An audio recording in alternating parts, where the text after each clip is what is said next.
it looks like prophecy to you. But like I've told my listeners before, if I plan to own my own home in 10 years from now, and I set a date by such and such a date in the year, whatever 10 years from now would be, 2023, on December 12th of 2023, that is the deadline for me to own my own home. If I own a home by December 12th of 2023, would that be a prophecy? No. That is a well-calculated and thought-out and carried-through plan.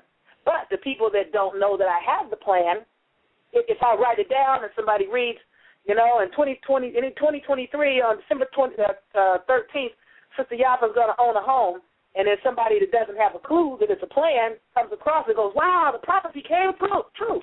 She owned a home. It's not a damn prophecy. It's not a darn prophecy. It's a plan. So if my grandmother's grandfather was letting her know when she was a child, that's long before my mother wasn't even born yet, let alone me, then that is something that they have been laying a pike in a foundation for a long time, to get our people into the African genre. Yeah, because that's going back to what, like the late 1800s? No, because I think my grandmother was born in the early 1900s, and I think by the late 1800s. I think my grandmother's grandfather. No. She was born in the late 1800s, early 1900s. Right, she was born in the late 1800s, early 1900s. So. So that's something, and considering that Nova Joe Ali was born, in 1886, and I could recall when Taj was speaking on that, too, as far as, like, the people were fighting, like, their reclassification and things of that nature at that early time period. Yeah, so that is something. So when you heard that, and what else was Lady Maud, like I'm sharing with you, too, about, her upbringing and what she was just basically saying that, we were not called African until, that didn't become an accepted agenda until, like, after the movie Roots and around the 1980s when Jesse Jackson, probably around the time that he was running for president, around the Rainbow Coalition era, he put it out. And I don't recall who the brother was, but a brother called me, and he was like a listener, and he was like, Sister Yaffa, I am the brother that approached Brother Jesse with the African-American term. I said, no, well, the word is that Jesse came up with that. He's like, Jesse put it out there. I'm the one that came to him with it and brought it to him. Because at the time, I thought it was better, and I thought it was doing something to help us out.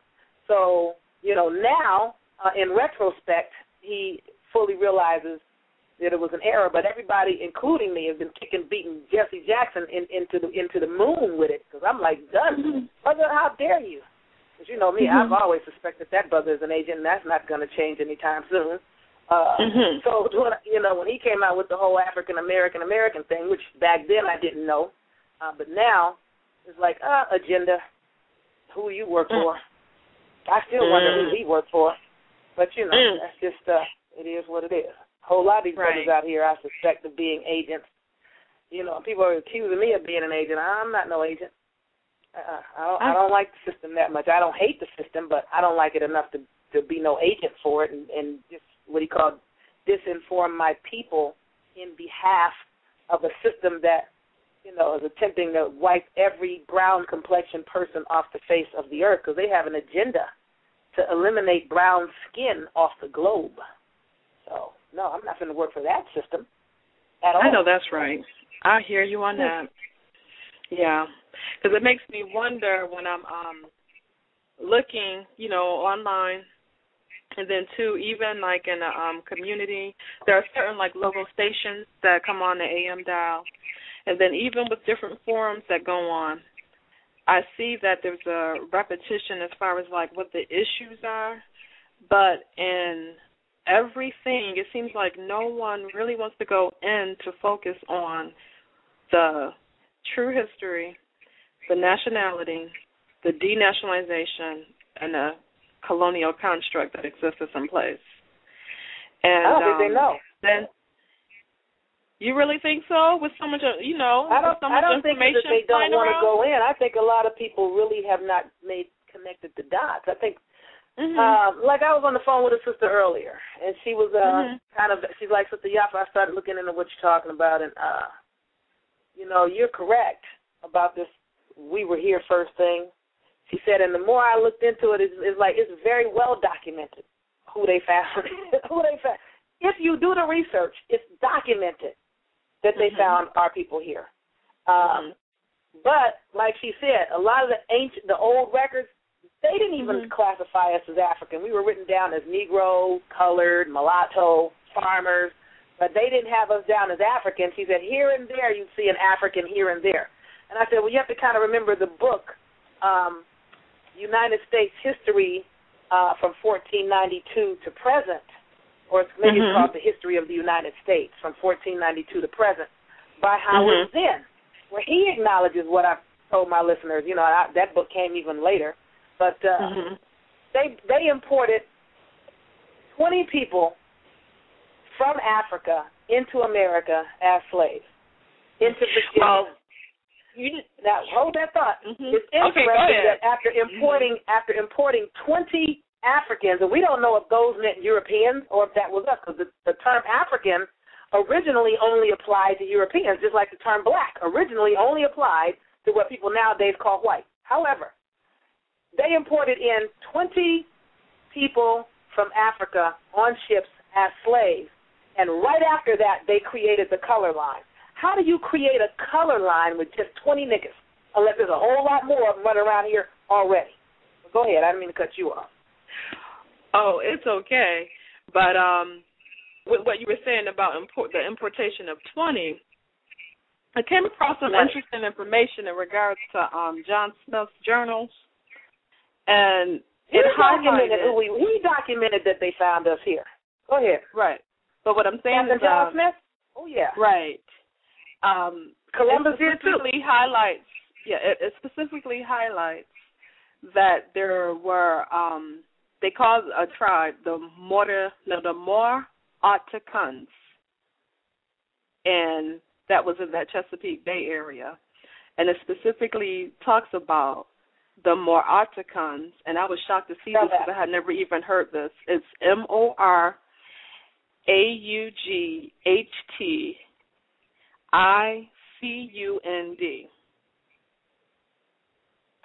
That in one ear and out the other. When you get a chance, text me that. I'll do some additional research into it. I sure will. And it talks about the Moraughtacans in conjunction with some other families they actually went and captured him because they knew that he came in and was trying to snatch up the people and kill folks.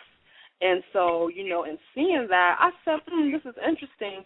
And it was even highlighted within the congressional records because there was another family, and that tribal family, I always mispronounce it, it's like the Rappahannock, and they actually were they were actually fighting to get federal recognition. And so with what they presented to the Congress, they had outlined all of the history, and as plain as day, it's right in there with them talking about the Moraughtacans.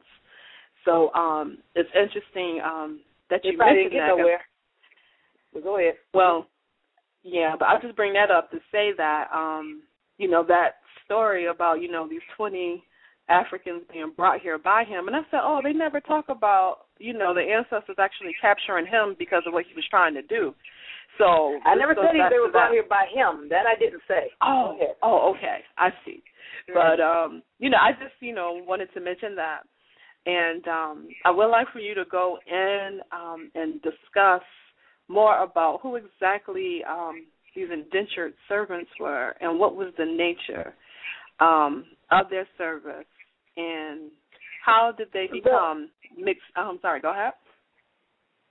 A lot of people that, a lot of people don't really know the whole story, the slavery story that took place in the Americas that they call the Atlantic slave trade or the erroneously known as the African slave trade. A lot of Europeans were enslaved here. And people say, we enslaved them. No, we did not. There were melanin-rich people involved, but we are not the people. When I say we, I mean the autochthonous Americans that are now erroneously called African American, Negro, Black, and colored. Those individuals are not the ones that enslaved those people, okay? They were enslaved, a lot of them, for various reasons by various people, many of whom look like them and some of whom look like us, but were not the same as us. I keep trying to tell people there are a lot of these people that people keep calling Moors that were trying to take over the Americas too. But the international bankers deposited a lot of people over here as debtors. The crown heads, people that had pissed them off or whatever the case may be, as well as the church. The crown heads deposited a lot of people over here that were subjects, and the church deposited a lot of people over here that they considered property.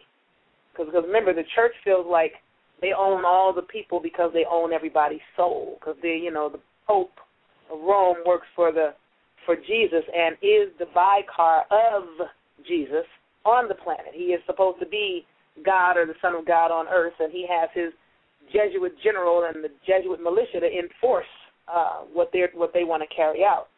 So a lot of these people that they were calling indentured servants, some of them were indentured servants, some of them were straight-up prisoners in debtor's prison. When you got banished, like, for example, a lot of people that wound up over here as servants initially were a lot of Scots. Now, once you piss somebody off in the church or the crown heads, you got banished to Ulster. You were no longer called a Scot. Now you're called Irish because you've been banished.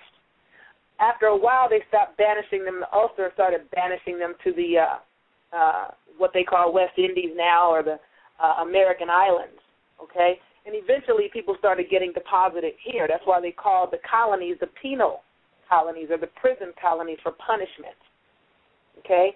A lot of people that got here first were on punishment, and then there were a lot of people that came in generating business and revenue and running commerce, and a lot of these people on punishment were supposed to be working the commerce. At some point, people got wind back in Europe about how great it was here, how green it was here, how much food there was here, how free it was here. So a lot of people eventually started running over here and buying their way over here. Some of them would sell their behinds. They would sell their children, all kind of things to get here. Some of them couldn't come up with enough money, so they wound up agreeing to work off certain types of indentured servitude contract terms for passage to get here. A lot of them, because of the horrendous way they were treated on these penal colonies, because a lot of people forget that Christianity was, and I don't know if it still is, it probably still is, all about pain and suffering and death. And that's what it was about. You know, you couldn't even be a Christian if you weren't about pain, suffering, and death. That's all it was about. If you do research on it, that's what you'll find. A lot of the monks and ministers and priests, probably because a lot of them were dabbling into dark arts and sorcery, wound up picking up malevolent and hostile demon spirit forces on their backs and things like this. And not to mention the fact that you're inbred and crazy anyway, and some of them aren't even people. You know, you're some kind of animal or this, that, or the other anyway. But a lot of these people, they started out on people that looked like them in Europe, okay? They were torturing them, tormenting them. They would burn them live in the public square. They would beat them into submission. A lot of these priests, bishops, monks, clergy would walk around and self-flagellate, which means beat yourself. They walk around with a whip, beating themselves on the left, on the right, just walking around beating themselves in the back or sitting down, beating themselves in the back until they were bleeding and had their back so scarred up and torn from self-inflicted injury. The word passion means to suffer. You know what I'm saying? So a lot of these people were crazy anyway. They were cutting people to the four winds, impaling them in the public square.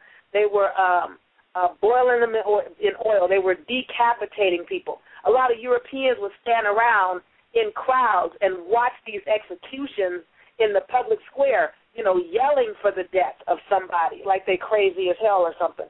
And a lot of people are not aware that a lot of times when they would do this, let's say they were decapitating. Did I get disconnected or something? Because somebody's calling.